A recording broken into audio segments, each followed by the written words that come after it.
Hey, this is Chris Jericho here. I'm hanging out with the Mighty Z on Capital Chaos TV. It's probably the greatest moment of my life. This is Zoran Theodorovic with Capital Chaos TV. We have CHRIS Jericho of FOZZY on the line. How are you this morning or this afternoon, Chris? Rockin', man. How you doing? I'm doing great. I'm calling from Sacramento, California. Where can we find you today? I'm in Tampa. Oh, Tampa, Florida. Very cool. And you are about to hit the road on Unleashed in the West 2019 tour with a stop in Sacramento at Ace of Spades with Roswell, local band opening. How excited are you to get back on a bus and go up and down stairs? Yeah, we love Sacramento, and it's not just Roswell. We've got James Nichols with us as one of the greatest blues guitar players in the world today. So we love Sacramento. We had a great time playing Aftershock there a few years ago, and it's always cool when you get a chance to you do a tour and then you take some time off, and then you put out some new music, put out some new tunes, and head back out there again. So there's a lot of buzz for us right now, and we're really excited to head back west. And do you anticipate any jamming with James Nichols, the tour support? Is any yeah, I mean, we always have a good time now. We play a couple tunes that he last week toured with him before. We did a run in Canada with him, and we always good to bring on the opening guy and have a little bit of a jam. But we'll see what happens, man. You never know. Every that night with FOZZY is different. Every night with FOZZY is a lot of fun. And we'll see what happens. And in about a week, you'll be opening for Iron Maiden in L.A. How amazing is that? Yeah, that's pretty huge for us. It's something that kind of came out of nowhere almost. And we're super, super excited about it and super honored to do it. And I think it's going to be one of the biggest shows we've ever done at the Bank of California Stadium in Los Angeles. So, like I said, I think we put the whole tour together based around that show. And when you go open for Iron Maiden, you better be at the top of your game, which is why we're doing a couple weeks beforehand to get primed up and tightened up and ready to go. So I'm really excited about it. Obviously, one of my favorite bands, and to get the opportunity even to be asked by them, I feel is a huge deal, and we're treating it accordingly.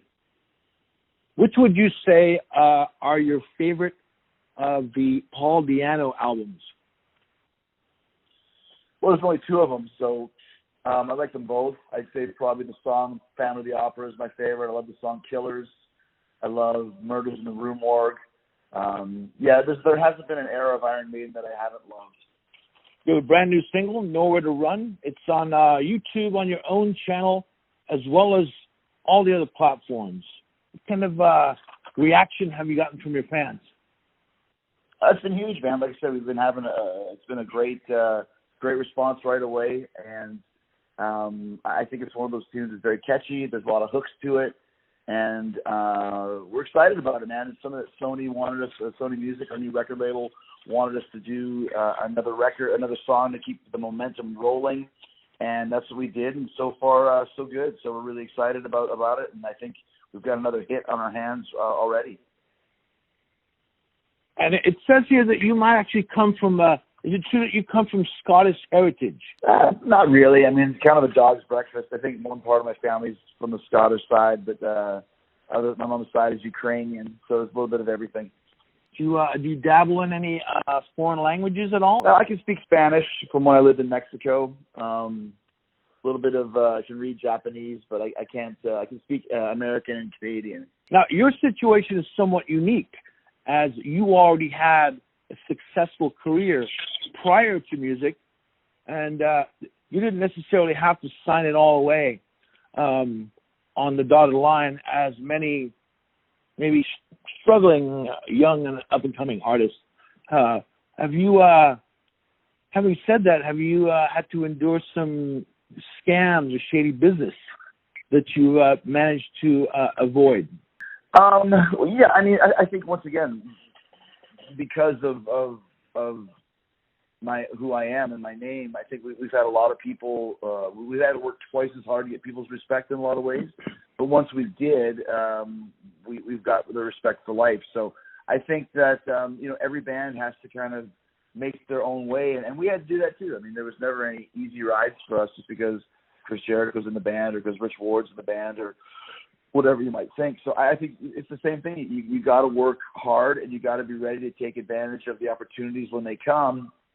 And for us, with the Judas album and the Judas, the song, it just became such a huge hit right off the bat that it seemed that we had, kind of the doors got kicked open for the proverbial hit single that we had never had before. And once that happened, suddenly it's a whole new world. So it's been really cool for us. A lot of momentum, a lot of buzz that's allowed us to get the shows with Iron Maiden and get the shows with Nickelback that we just played and to do this tour that we've got coming up. So I'm really excited about it. And like I said, I think it's kind of a whole new era of Fozzy because we took advantage of the opportunities when we had them.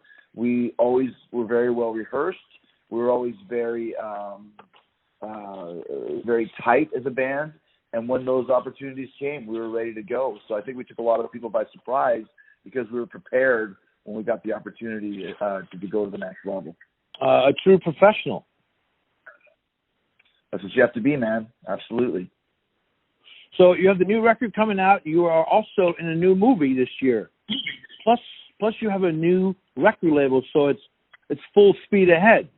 Yeah, I mean, like you said, I mean it's a lot of stuff that has led to us to get here. So we're excited, man. So much great stuff going on, and it's just a really cool time for us.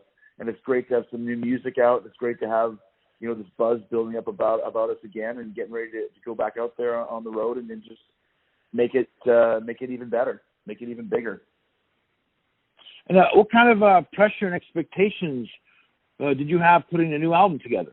I mean, it's one of those things where we have, like I mentioned, we did such good stuff with the last record that you want to keep it and make it as good as it possibly can be, and make it even better. And it should be, anything that we're going to do at this point has to be bigger and better than Judas. And so there's not really pressure, but there's expectations, and there is kind of a level of quality that we've put upon ourselves that we will expect nothing less and accept nothing less. So that's why I think it's great that we're able to put out Nowhere to Run now, which kind of keeps the momentum rolling, but allows us the time to write the record that we need to write, but also not take too long in doing so. And how has the process changed since Judas? Was it smooth sailing all throughout the process? Were there some bumps in the road that may have led to greater, sometimes adversity and bumps can lead to greater things. Did you have some bumps you needed to overcome? And from those bumps, I wouldn't say necessarily bumps at all. I mean, we worked with our producer Johnny Andrews, who, Rich Ward and myself said he's kind of the boss. Whatever he says goes. And like you hear with the biggest bands in the world, from AC/DC working with Mutt Lange or Metallica working with Bob Rock, you have a little bit of a butting heads period where you're like, well, who does this guy think he is telling us what to do? And then you realize he knows exactly what he wants and he has a vision and a plan for the band. So when we decided that we were going to do whatever he wanted to do, suddenly it starts to work and you sit back and go, okay, I'm getting what he's saying here. So that's not necessarily a bump in the road or necessarily a bad thing. It's just kind of a growing pain of how do you come together as a team to write the best album and put out the best songs that you can. And the more you work together, the more you have that figured out. And we definitely got to that point with Johnny and with myself and Rich. Who do you have as guests on the new album, whether it be writing and or music, vocals or whatnot? And is the new album a continuation of Judas? Is it Judas 2 or is it an album on its own? No, yeah, you never want to do that.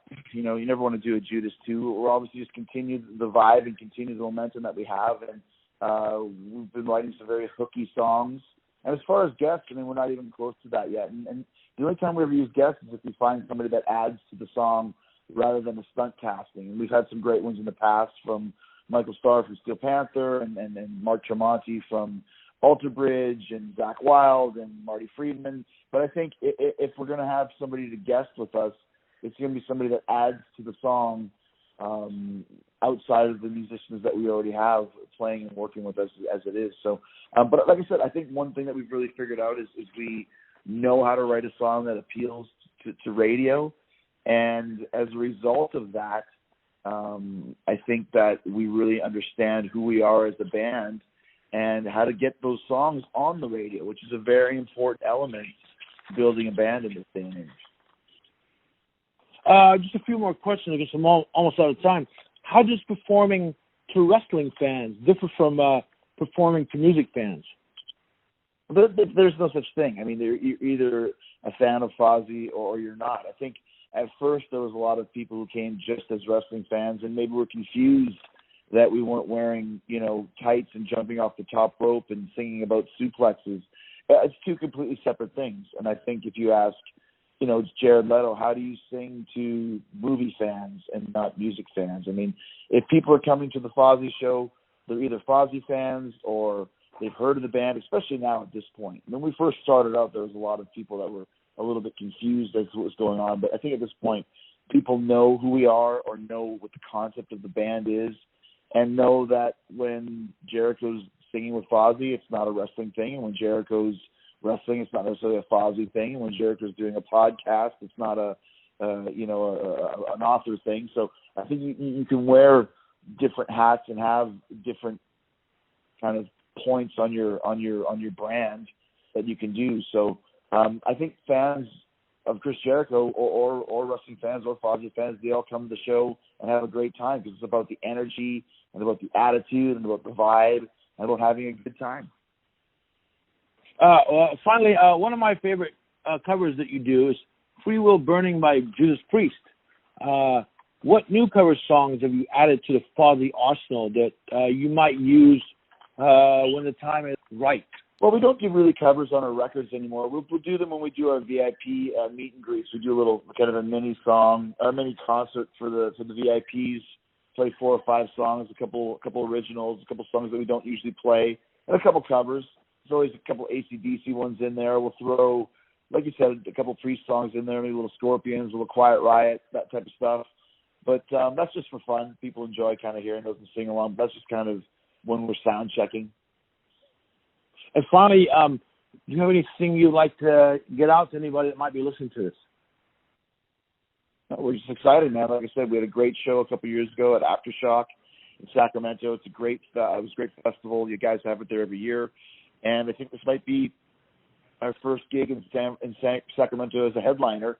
And I've always heard about the Ace of Spades. I know it's a great venue, and we're excited to come and continue the rock and roll relationship between Sacramento and Fozzy.